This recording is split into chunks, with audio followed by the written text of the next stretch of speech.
So Brianne and Faith encouraged me to share this story with everybody. And I think it's because of all the people in the world, the two of them know me best. And that's a weird feeling, actually, because, we think for the longest time that our parents or our siblings know us best because that's who we've spent the majority of our life with. But finally, we get to a place where we have spent more time with our children or with our spouse than we did growing up with our family members.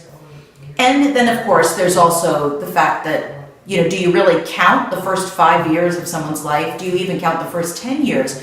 Some of those elements certainly change as we grow up, as we mature into the people that we are. I always kind of feel like in my brain, the way I think about myself, the way I see myself, hasn't changed all that much since I was about 13 years old. I know that I've shared with you guys before, very early on, my mom said to me, what do you want to do? What do you want to become? And I was always kind of on this singular track. In high school, I went to a very small high school. Actually, it was a very small school. It was K through 12. And K through 12, in all the years that I was there, and I was there from 7th to 12th grade, there was never more than 800 kids in the entire school. So my graduating class was 12 people. And I remember some of us being so baffled because some of the kids in our class senior year were talking about SAT prep. And there was this handful of us that were like, what's that? No school counselor, no one had ever talked to us or even explained to us what this thing, the SAT test was. Because we weren't college bound. And I'm actually not making a comment about economics there, nor am I making a comment about our GPA, because in this group who were like, wait, what's going on? What's happening? What actually was the valedictorian of our little group of 12. And we had there was a good portion of us who had a 4.0 or above grade point average, even in this little group of what is all this that's going on. It was just some of us from a very early age had made it very, very clear exactly what we intended to do and had a plan in place. And because it was an alternative school, having a plan in place that was a career in the arts wasn't something that a student was dissuaded from or anything like that. So tying that together, right? So I think because I've known for a very long time what I wanted to do, the way I see myself hasn't changed a whole bunch. Now, the way I see the world has changed somewhat. My political views have certainly changed. My views on a lot of hot button topics have changed because of my own personal life experiences and both firsthand and the people around me. Those things have changed, but intrinsically who I am has not changed. And one of those things is that I've always been incredibly proud to be a girl and then to be a woman. It's always been a big part of who I am. And it was not an easy part of who I am because I was raised by two moms, and in the 70s, 80s, 90s, I graduated high school in 1991. So the lesbian community, especially in the Pacific Northwest, was very, pretty radical feminist, very separatist. Boys were kind of poo-pooed on, that kind of thing. And that separatist attitude always kind of pushed me, I think, to rebel a little bit more. The majority of my friends growing up were male. The vast majority of my friends growing up were male. I tended to identify with them socially and culturally a lot more. The books that I wanted to read, the clothes that I wanted to wear tended to be more masculine, if we're gonna gender our clothes.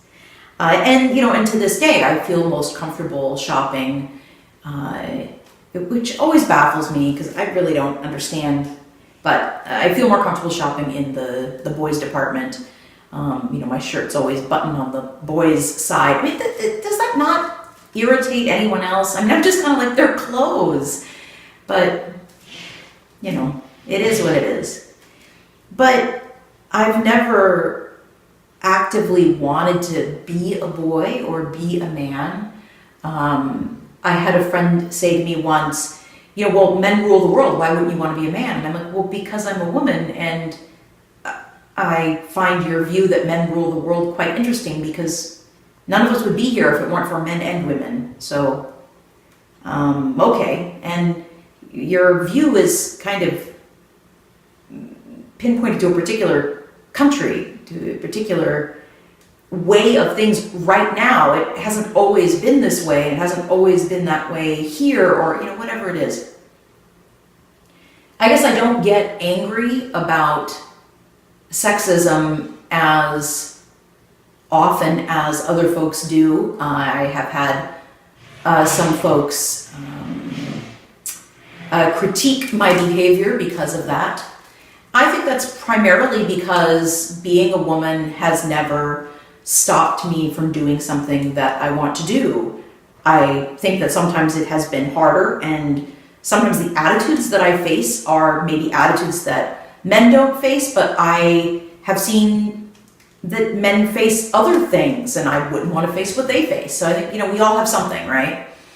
So one of the things that, despite all of these little things, where I buy my clothes, what side my shirt's buttoned from, whatever it is, and despite the fact, actually, I really honestly feel it has absolutely nothing to do with the fact that I am married to another woman, I have never seen myself as just one of the boys.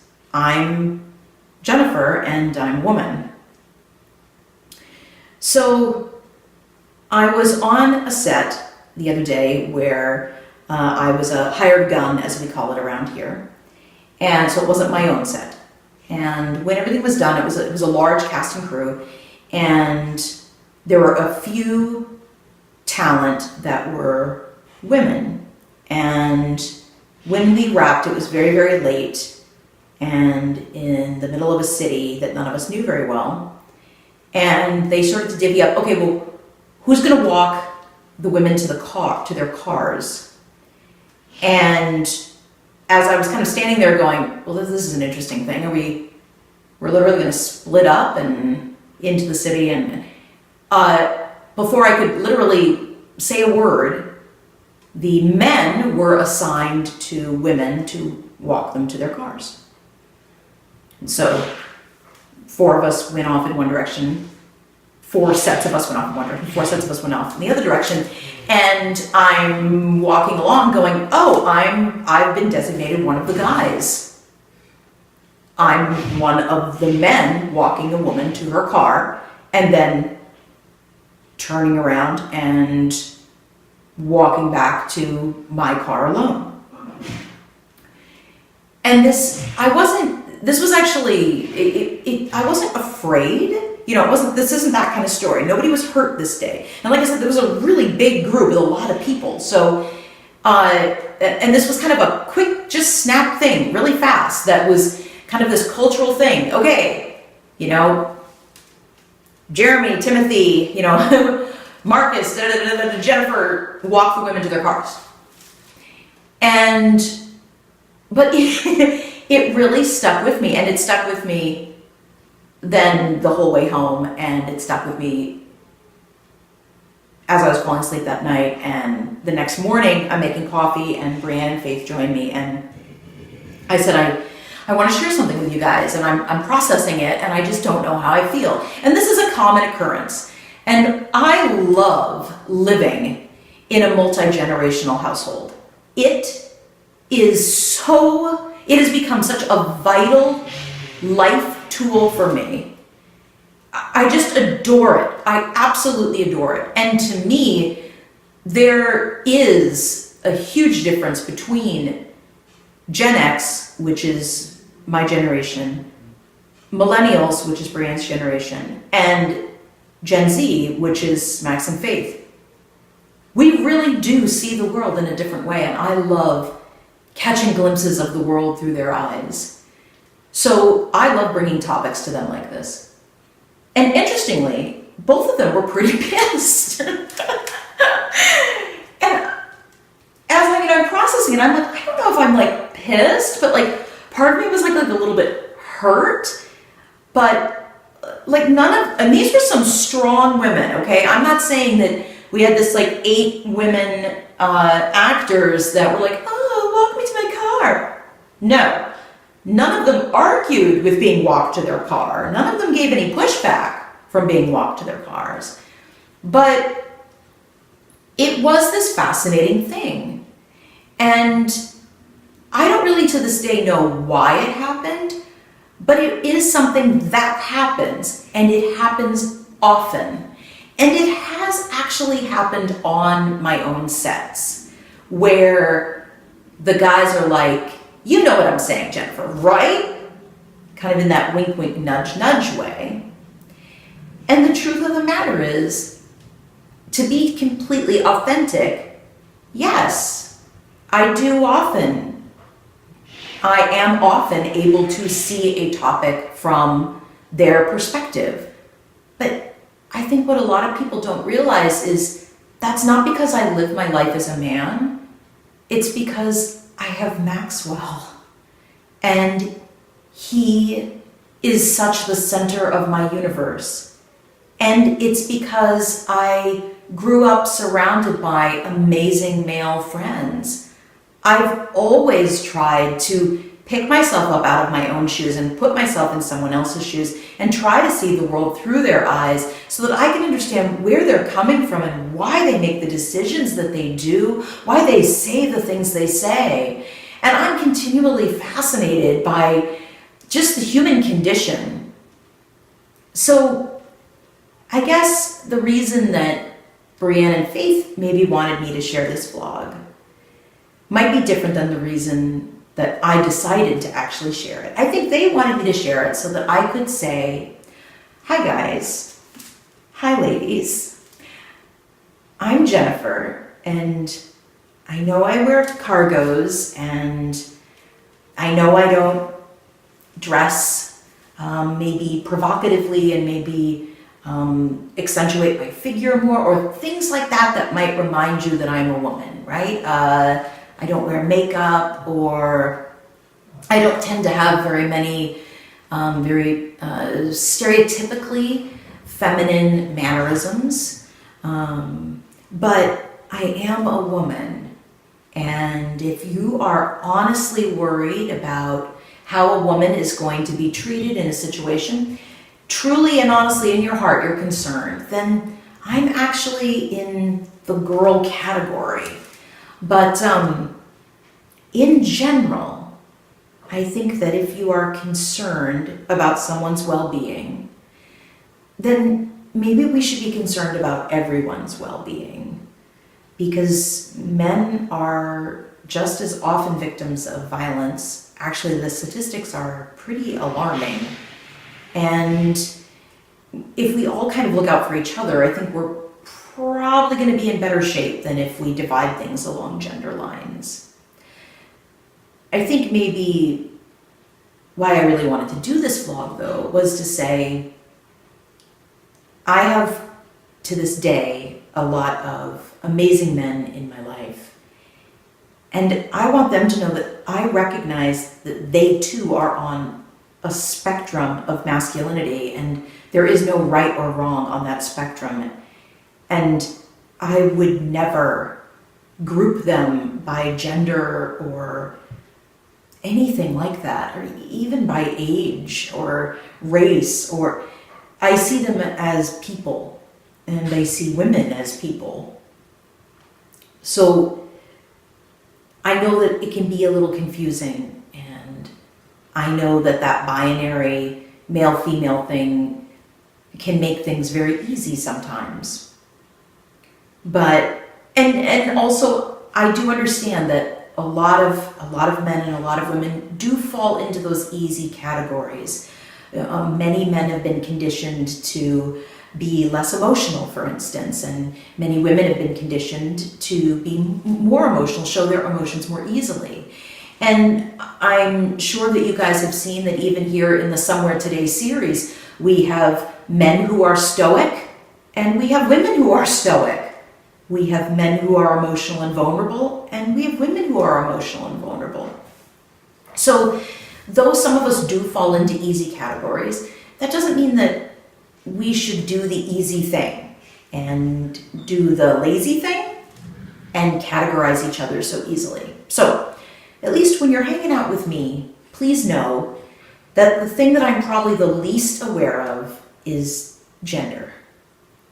And the thing that I'm the most aware of is whether you seem authentic to me, whether I feel like you're putting on artifice, you're, presenting yourself in one way, but that's truly not who you are or how you feel. I'm going to ask you how you feel about decisions a lot. Maybe that's stereotypical that I'm a woman, right? I'm going to ask you to go with your heart. Tell me what inspires you. Make the decision that inspires you most, that you're passionate about, that you can see yourself doing for the rest of your life.